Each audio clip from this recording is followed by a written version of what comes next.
السلام عليكم، صحة شربتكم الناس كل خوتي أحبابي أصحابي، إن شاء الله تكونوا بالخير وين كنتم.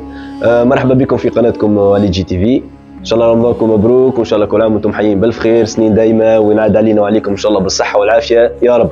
جيناكم اليوم بكونسيبت جديد، الكونسيبت نتاعنا اسمه خلص، باش نحكوا فيه كل ليلة على صحابي، لكن ماناش باش نسموا الاسم نتاعه، باش نحكوا عليه على الخصال نتاعه ولا على شنو عمل. بعد ما تفرجوا على الحلقة نحبكم تعملوا كومنتير اللوطة وتكتبوا لي الاسم نتاع الصحابي اللي انتم خممتوا فيه، ما ترددوش، عادي اننا نغلطوا، نحب الناس كلها تشارك. الجواب الصحيح باش نحطوه طبعا ايبانجلي باش الناس كل تشوفها وتعرف الاجابه الصحيحه. اليوم باش نبدو الحلقه الاولى، خلونا نتعرفوا على الصحابي الاول بعد الفاصل. تأدب إذا ذكرت صحب خير من وطئ الثرى، تأدب إذا ذكرت أسدا لا تخشى سوح الوغى، رجال صدقوا عهدهم مع الذي على العرش استوى، طلاب الجنة بحبهم قلبي تأثرا. الصحابة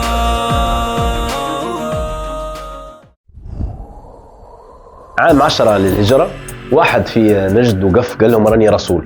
يا ودي صلي على النبي، يا ودي في طولك، قال لهم راني رسول. وتحبوا زاد نعطيكم اماره، قال لهم راهو عندي حتى اني عندي قران.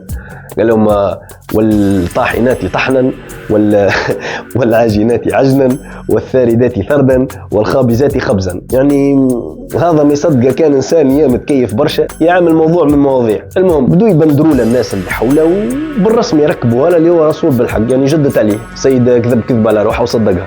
الوقاحه نتاعه وصلت به انه يبعث رساله لمحمد صلى الله عليه وسلم. شنو يكتب له فيها حسب رايكم؟ من رسول الله مسيلمه الى رسول الله محمد، لنا نصف الأرض والنصف الثاني لقريش. قال أما قريش فهم قوم لا يعدلون، فتعالى نقتسم الأرض لي ولك. الرسول كي وصلت الرسالة وقراها طبعا مش استغرب من يعني إنسان كذب الكذبة هذه، استغرب كيفاش إنه يتجرأ على ربي. عارف اللي محمد صلى الله عليه وسلم رسول وعارف اللي هو كذاب، لكن يتحدى به. شد الرسول جواب وقال لهم اكتبوا له بسم الله الرحمن الرحيم، من محمد رسول الله إلى مسيلم الكذاب، السلام على من اتبع الهدى، أما بعد فإن الأرض لله يورثها من يشاء من عباده والعاقبة للمتقين. لف الرسول الرسالة متاعه وجي للصحابة قال لهم شكون يهز الرسالة هذه وصلها لمسيلمة. طبعا كي نقول الصحابة الوقت هكا راهو قدام عمر وراهو قدام أبا بكر وراهو قدام علي وراهو قدام المقداد وراهو قدام الخيرة متاع الصحابة. تقدم الصحابي اللي باش نحكوا عليه اليوم، شاب 15-16 عام العمر متاعه، تقدم قال له يا رسول الله اعطيني الرساله هذه نحب نزلني. اعطاه الرساله وقال له توكل على ربي.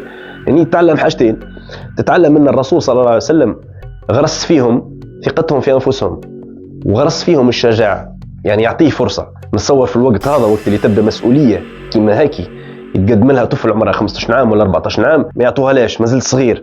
كيف ما شكون 15 عام وما تعطي فيه باش يشري قهوه باش هز الرساله وقصد ربي. وصل المسيلمة. طبعا مسيلمة كان واقف عند الحاشية متاعه، جماعة واقفين على اليمين وجماعة على اليسار. دخل الصحابي هذا عطاه الرسالة، قال هذه الرسالة جاتك من رسول الله صلى الله عليه وسلم. هز مسيلمة الرسالة قراها، وجهه بدي يتبدل، ملامح متاعها تبدلت، كيفاش رسول الله صلى الله عليه وسلم احتقرها هكاك. جي للصحابي اللي نحكوا عليه اليوم قال أتشهد أن محمد رسول الله؟